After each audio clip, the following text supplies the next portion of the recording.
musyahadah. Berat bagi mereka untuk bertemu Allah bagi mereka yang belum membawa zikir sirul asrar. Itu dikatakan berat, Pak Bu.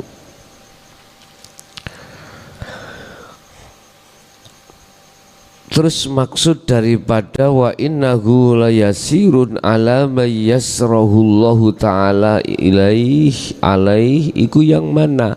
Mereka yang dimudahkan Allah adalah mereka yang sudah memegang kuncinya musyahadah. Ini mudah. Orang masuk di dalam gedung tanpa membawa kuncinya gedung nggak akan bisa, Bapak Ibu. Ini yang dimaksud pertanyaan besar dan susah untuk masuk gedung.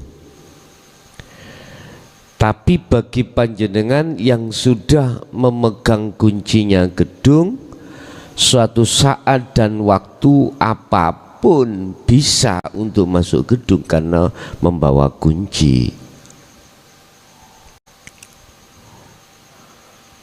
Mana kuncinya menghadap liqa Allah? Ta'budu. Dalam surat Maryam juga dikatakan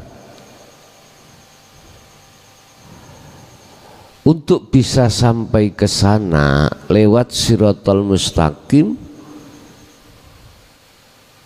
hadza utawi iki iku menyembah, iku siratum mustaqim, jalan yang benar, jalan yang jejak.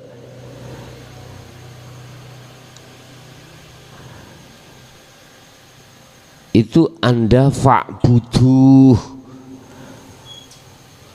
menghadap satu titik di dalam keahatan Allah. Ini Pak. Pertama, ta'budullaha berarti ruhaniyahmu tidak ada iman kecuali hanya padanya. Siapa yang menguasai makan itu dalam pekerjaan? Dia Allah. Masuk di dalam dirinya aku Allah. Siapa yang telat ngajinya itu? Lah, yang menguasai telat ngajinya siapa? Mestinya jam 4.30 menjadi jam 5 lebih. Dia Allah. Masuk di dalam diri aku Allah.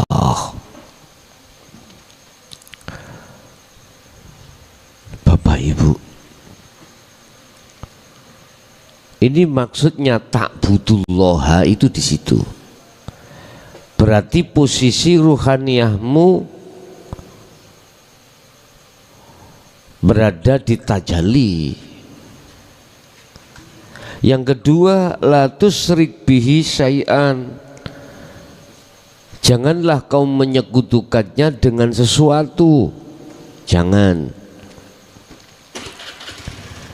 Berarti inilah yang dimaksud surat Al-Kahfi, wala yusyrik bi'ibadati rabbihi ahada. Ketika Anda suluk, ketika Anda ta'budu, itu jangan ada selain ingsunnya Allah. Jangan. Imanmu jangan sampai ada selain daripada Allah. La maujudan illallah, la ma'rifatan illallah. Bapak Ibu, kalau ruhaniyah itu sudah betul-betul ada di situ, maka itulah kunci daripada bertemu Allah. Wa tuqimus sholata, dan dia selalu mengutamakan bertemu Allah dalam setiap saat dan waktu. Wa tu'tiz zakata, dan selalu dia itu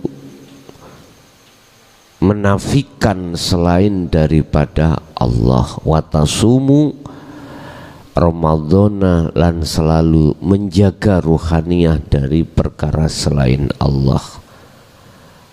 Wa tahujjul baita, dan dia selalu berada di dalam rumah Allah. Mana hati,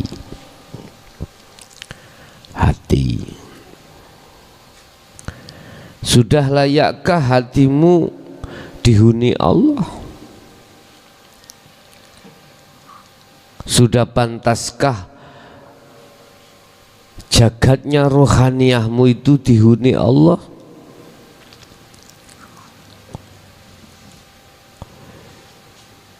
Pantas dan tidak pantas itu dilihat dari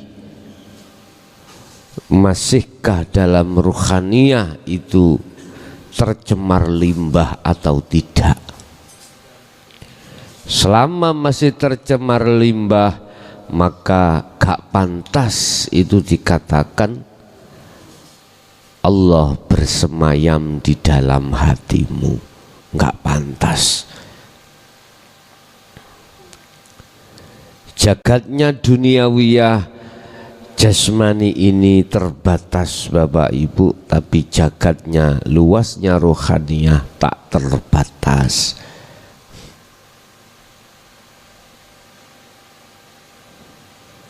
Bapak Ibu hadirin, summa qal ala azulluka ala abwabil khair.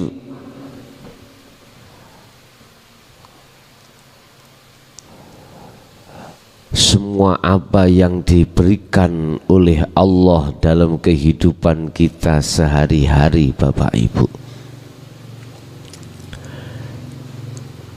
itu merupakan pos-pos yang menandakan bahwasanya di situ ada kebaikan. Di situ ada pintu-pintu kebaikan, dan itu akan terbuka bagi dirimu atau tidak tergantung kau membawa kuncinya atau tidak.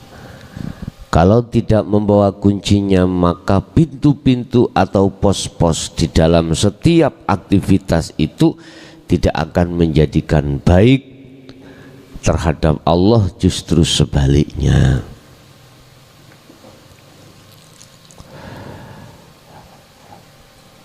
Maukah engkau aku beritahukan tentang pintu-pintu surga?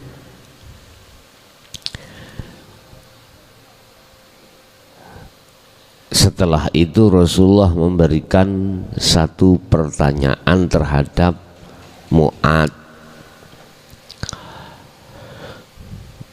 Maukah engkau aku beritahukan tentang pintu-pintu surga?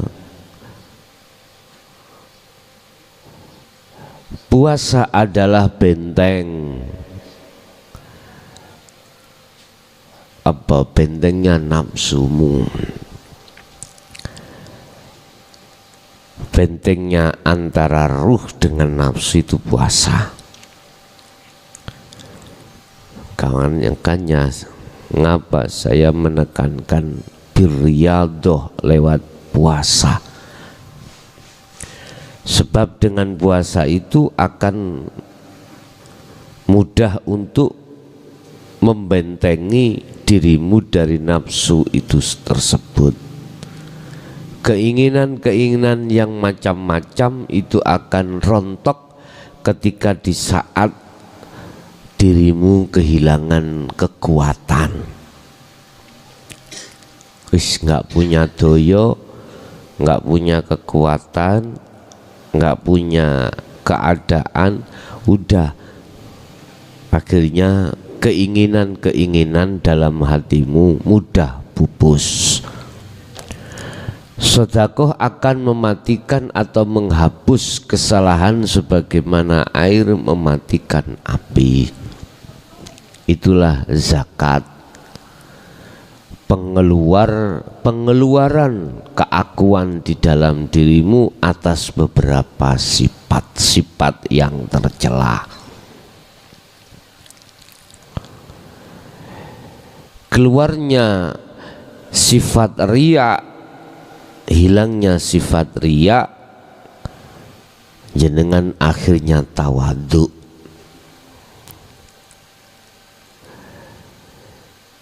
Hilangnya sifat takabur, akhirnya yang ada dalam hatimu merasa rendah diri, merendahkan. Jadi baju-baju Allah yang tadinya kita rampas itu dilepaskan semua. Itulah bentuk sedekah utawa zakat. Dengan zakat bisa menghapus seluruh kesalahan sebagaimana air mematikan api. Jadi sifat-sifat tercela, takabur, riya, hasud, itu terganti Pak, terganti dengan sifat-sifat terpuji di dalam dirimu. Karena apa? Karena sifat basariyah dalam dirimu sudah kau lepaskan. Sifat egoisme di dalam dirimu itu sudah kau lepaskan.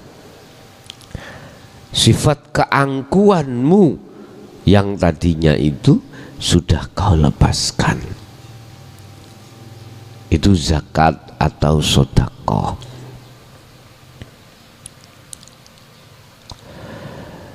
Dan sholatnya seseorang di tengah malam qiyamul lail itu juga.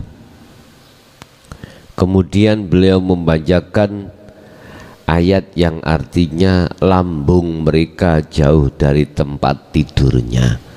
Artinya jangan makan kalau tidak lapar, jangan tidur kalau tidak ngantuk. Kalau ngantuk ya tidur aja.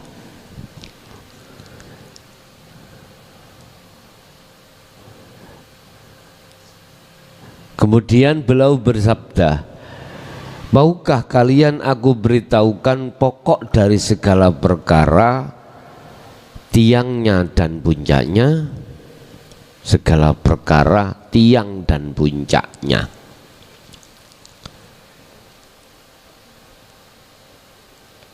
Berarti apa Pak? Lambung mereka jauh dari tempat tidurnya itu. Apa yang disukai orang lain jenengan nggak suka. Yang disukai nafsu Anda nggak suka. Orang pingin ini pingin itu Anda nggak suka. Orang pingin ini pingin itu miturut dasar sifat basariyah, Anda tidak. Karena Anda sibuk dengan kecondongan hati pada Allah. Itu maksud daripada lambung mereka jauh dari tempat tidurnya. Kemudian Rasulullah memberikan sabda lagi, pokok dari segala perkara itu tiangnya dan puncaknya. Mu'adz jawab, nggih Rasulullah. Pokok perkara adalah Islam, tiangnya adalah syahadat, dan puncaknya adalah jihad. Pokok perkara adalah Islam. Ini maksudnya adalah tuntunan dinul haq ini Pak Bu. tiangnya adalah sholat, inilah tak butuh. Inti atau tiang di dalam ajaran dinul haq adalah condongnya rohaniyah pada hidup di setiap segi apapun. Puncaknya adalah jihad. Jihad adalah keluar dari apa yang dimaksud dan dikehendaki atau diinginkan oleh nafsunya. Atau boleh dikatakan jihad itu merangi sifat basariah. Orang suka sugih, kaya, dia suka miskin. Orang suka tidur, dia suka melek. Orang suka nikah, dia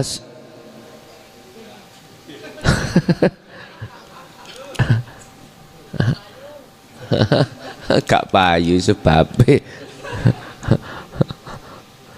Artinya apa Pak? Sifat, bukan jasmani maksudnya.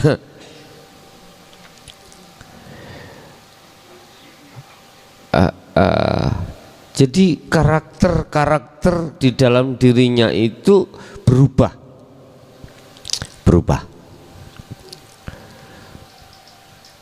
Orang suka bermesraan dengan kesenangan dunia, dia justru bermesraan dengan Allah. Ini jihad. Nafsu kan mengarahkan di situ, dia lawan dengan bentuk ruhaniyah, melakukan yang menjadikan condongnya hati pada Allah. Lalu beliau bersabda, Allah, maukah kalian aku beritahukan sesuatu, jika kalian laksanakan, kalian dapat memiliki semuanya. Nggih. Mau ya Rasulullah. Apa itu?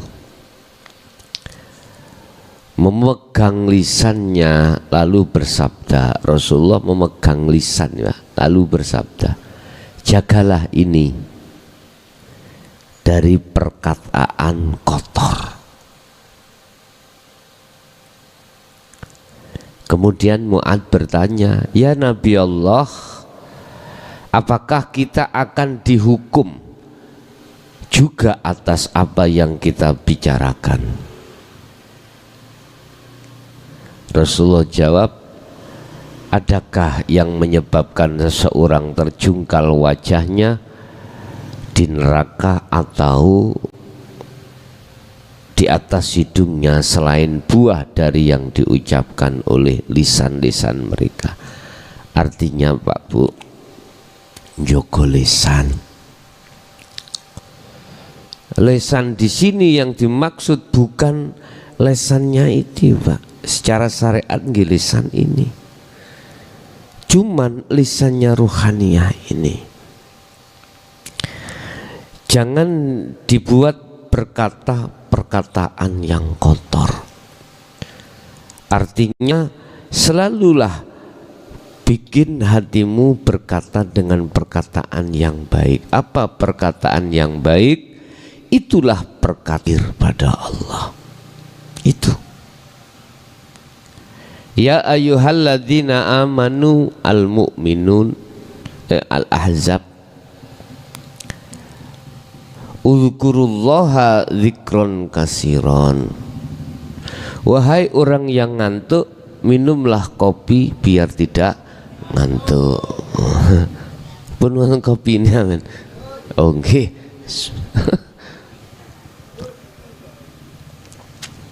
Wahai orang yang beriman, zikirlah kau pada Allah dengan zikir yang sebanyak-banyaknya. Wong ngaji nek kuwi ngantuk ya ngombe ya kopi. Lha ngono lho. Isarahe kan ngono. Duren cangkokan, leren rokokan. Tadi malam itu Pak, raisok turu aku. Nggih, Ra iso turu sampai jam 3 kurang 5 menit. Iki nyapo to ya? Mosok gak kebablasan kira. Delalah kok ya.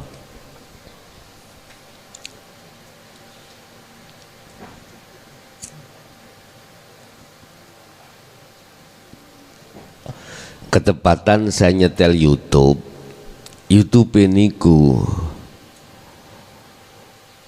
lho sing menceritakan Wakndut niku lho. Wakndut Wuko channel niku lho ya. Riyoyoan gak iso mulih sebabe gak bisa tuku baju ngono lho. Ngoten. Pun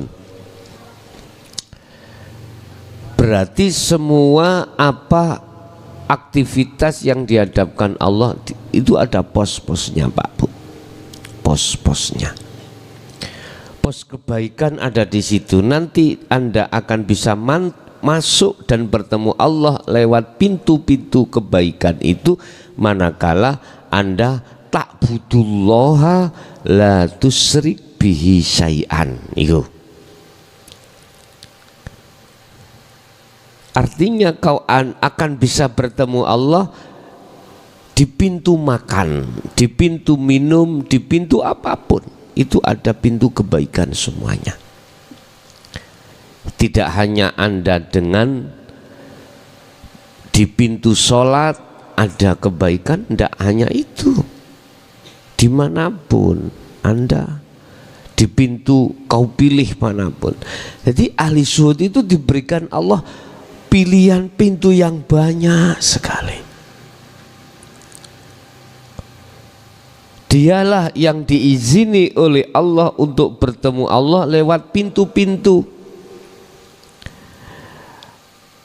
Kalau bahasa syariat tadi dikatakan lewat poso, lewat puasa, lewat zakat, lewat sholat. Aku takut sebelum kau memegang dinul hak, pintu itu tertutup kabeh. Nggak bisa kau bisa masuk bertemu Allah lewat pintu sholat, nggak bisa. Jangankan pintu di luar sholat, di dalam sholat pun nggak bisa. Akhirnya masuklah dalam sholat itu kita bertemu genderuwo, ya.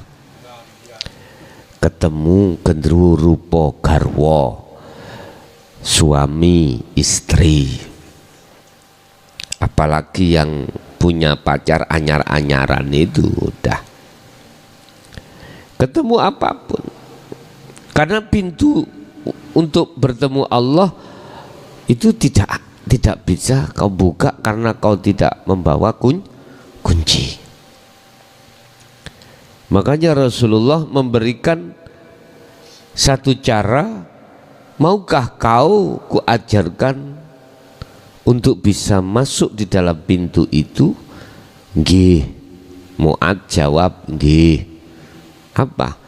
Ta'budullaha la tusyrik bihi syai'an. Ta'budu berarti tajali ya kau.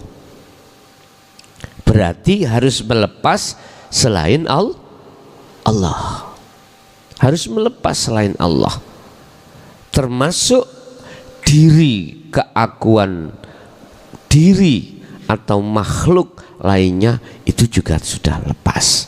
Barulah itu disebut ta'budu Allah. Ini la tusyrik bi syai'an juga begitu. Jangan pernah ada la maujudan illallah, tidak ada perkara yang wujud kecuali wujudnya Allah. Maksudnya adalah hanya aku itu, aku Allah itu. Bon, ini pintu-pintu.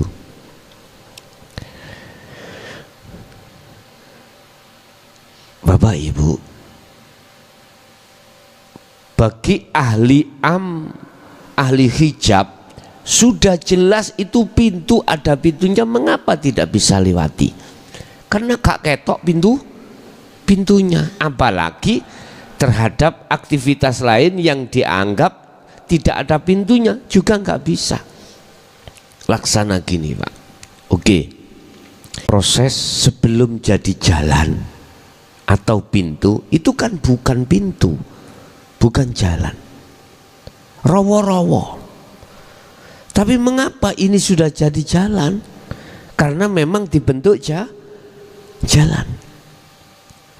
Anda ke rawa-rawa melihat itu karena nggak terbentuk jalan, tetapi bisa kau lewati. Udah Anda lewati tiap hari, akhirnya membentuklah sebuah setapak. Kan rumput-rumput akan gundul ya. Jadi kan nanti lama-lama kan terbentuk jalan setapak karena sering dilewati. Bagi orang umum nggak bisa. Jangankan ini dikatakan jalan, yang perkara jalan pun dia tidak bisa lewat. Artinya jangankan aktivitas selain sholat, di dalam sholat pun tidak bisa beliau manfaatkan untuk bertemu Allah. Makanya kalau kita termasuk orang anyar-anyaran ket isok sholat 5 waktu ya, yo jangan suka melihat atau menghina orang yang kelihatannya tidak sholat, jangan.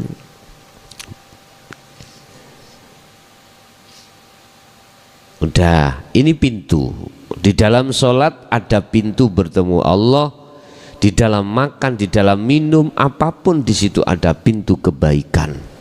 Inilah maksudnya pintu bertemu Allah.